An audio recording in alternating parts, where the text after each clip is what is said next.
بسم اللہ الرحمن الرحیم السلام علیکم ورحمۃ اللہ وبرکاتہ۔ الحمدللہ والصلاة والسلام علی رسول اللہ وعلی آلہ وصحبہ اجمعین، اما بعد۔ مسئلہ یہ ہے کہ دوران رقیہ، دوران دم آپ کسی خاتون کو ٹچ کر سکتے ہیں یا نہیں کر سکتے۔ اس بات کو یاد رکھیں کہ نبی صلی اللہ علیہ وسلم نے اس دین کو متشدد دین نہیں بنا کے ہمارے سامنے پیش کیا، نہ ہی اللہ تعالیٰ نے کوئی متشدد اسلام ہمارے سامنے رکھا ہے۔ اللہ تعالیٰ نے جو اسلام رکھا ہے وہ معتدل اور درمیانہ اسلام جو ہے وہ ہمارے سامنے رکھا ہے، اور درمیانے اسلام میں اس طرح کے معاملات میں تشدد اختیار کرنا یہ بالکل بھی درست اور جائز نہیں ہے۔ بعض لوگوں نے کہا جی دوران رقیہ آپ کسی مریضہ کو دم کرتے ہیں تو اس کے سر پہ ہاتھ رکھنا مطلب غیر محرم ہے، غیر محرم کے سر پہ ہاتھ رکھ رہے ہیں تو یہ اسلام کے خلاف ہے، اور اسلام جو ہے وہ ان چیزوں کی اجازت نہیں دیتا ہے۔ میں سنتا رہتا ہوں اکثر لوگوں کی یہ باتیں سننے کے بعد، پھر آخر کار مجھے اس بات کا ادراک ہوا کہ مجھے اس پر ایک جو دلائل کے ساتھ ایک ویڈیو ہے وہ بنانی چاہیے تاکہ آپ اس کو ضرور سمجھیں۔ نبی صلی اللہ علیہ وسلم نے غیر محرم عورت سے مصافحہ کرنے سے منع فرمایا ہے، اس کو ٹچ کرنے سے منع فرمایا ہے۔ یقیناً اس میں جو شرائط ہیں وہ کیا رکھی ہیں۔ پہلی شرط یہ ہے کہ عورت یعنی ایک مرد اور ایک عورت جو ہیں وہ غیر محرم، ان کے درمیان تیسرا شیطان ہوتا ہے، یہ بھی صحیح حدیث ہے۔ اور اسی طرح اکثر لوگ یہ کہتے ہیں کہ دوران رقیہ جو ہے وہ جسم کے مختلف اعضاء جو ہیں وہ برہنہ ہو جاتے ہیں، آپ کی ان پر نظر پڑتی ہے۔ تو میرے بھائی بات یہ ہے کہ ایک معالج کی حیثیت سے الحمدللہ میں اس چیز کا اہتمام تو بہت کرتا ہوں کہ ہم جو ہیں وہ یعنی ان معاملات میں اللہ کا خوف کریں اور اللہ سے ڈرتے ہوئے کسی بھی مریض کو مطلب اس کی یعنی قوت اور استطاعت کے مطابق اس کا علاج کیا جائے۔ اب ہوتا یہ ہے کہ ایک مریضہ ہمارے پاس آئی اور آ کے اس نے اپنی ایک کیفیت ہمیں بتائی، اور اسی دوران اس کے اوپر کوئی شیطانی چیز یا کوئی جن وغیرہ کوئی مسلط ہو گیا، اس نے اپنی بات چیت شروع کر دی، اپنے کپڑے بعض خواتین تو نعوذ باللہ وہ کپڑے اتار دیتی ہیں اور انہیں پہچان بھی نہیں ہوتی، اور وہ بڑے بڑے عزت والے اور بڑے سبحان اللہ بڑی عزت دار گھرانوں سے ان کا تعلق ہوتا ہے،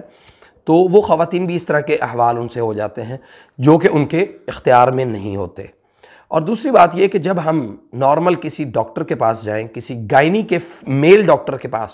جائیں اور وہاں پہ جا کے ہماری خواتین کا آپریٹ ہو، ہم اس پر بھاگ کے سائن بھی کرتے ہیں اور یہ بتاتے ہیں باقاعدہ طور پہ کہ جی آپ کو ڈاکٹر صاحب اجازت ہے کہ آپ ہمارے اس مریضہ کا جو ہے وہ آپریٹ کر سکتے ہیں۔ اس میں یقیناً انیستھیزیا کے کچھ ڈاکٹرز ہوتے ہیں جو بے ہوشی کی انجیکشن وغیرہ دیتے ہیں، اور مختلف ہر قسم کے جو ڈاکٹرز ہیں وہاں پہ موجود ہوتے ہیں، میل فیمیل دونوں۔ اور وہاں پہ مقصد ان سب کا ہرگز یہ نہیں ہوتا ہے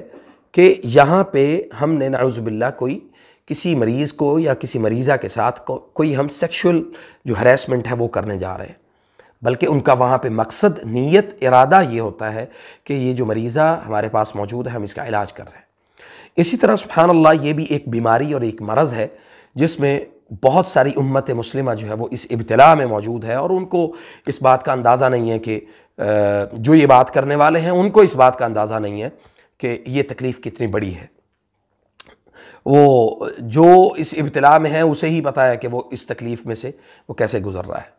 اکثر لوگوں نے کہا کہ جی یہ بالکل بھی مناسب نہیں ہے۔ الحمدللہ میں نے بڑی چادر رکھی ہوئی ہے، چادریں مختلف رکھی ہوئی ہیں، کوئی مریض آئے اس کی یہ کیفیت ہو تو ہم اس کے اوپر دیتے ہیں۔ اول تو ایسے مریض کو ہم کوشش کرتے ہیں کہ اس کو یعنی اس کا جو محرم ہے وہ ہمارے پاس ہو، بغیر محرم کے وہ ہمارے پاس نہ آئے۔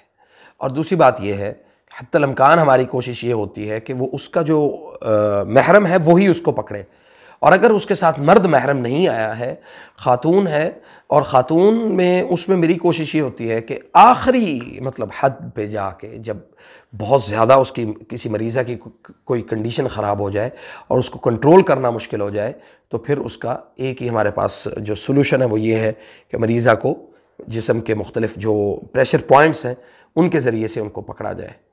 لیکن پکڑنے کا طریقہ یہ ہرگز نہیں ہے کہ بھی آپ اس کے جسم کو ڈائریکٹ آپ اس کو پکڑ لیں، لیکن ہم یہ کرتے ہیں، کوشش ہماری یہ ہوتی ہے کہ ہم گلوز پہن کے رکھیں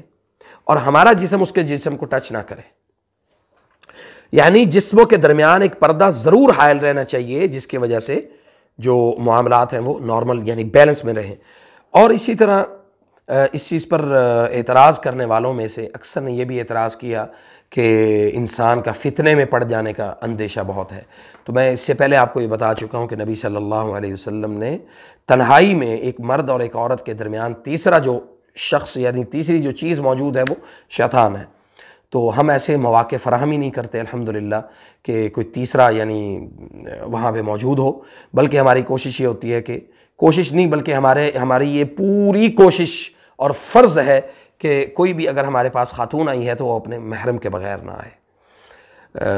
یقیناً انشاءاللہ اس بات سے آپ کی کچھ تشفی ہو گئی ہوگی، اور اگر نہ ہوئی ہو تو ضرور مجھے کمنٹ باکس میں ضرور بتائیں۔ اللہ تعالیٰ آپ کو جزائے خیر دے، اور میری صحت اور عافیت کے لیے بھی آپ ضرور دعا کریں انشاءاللہ۔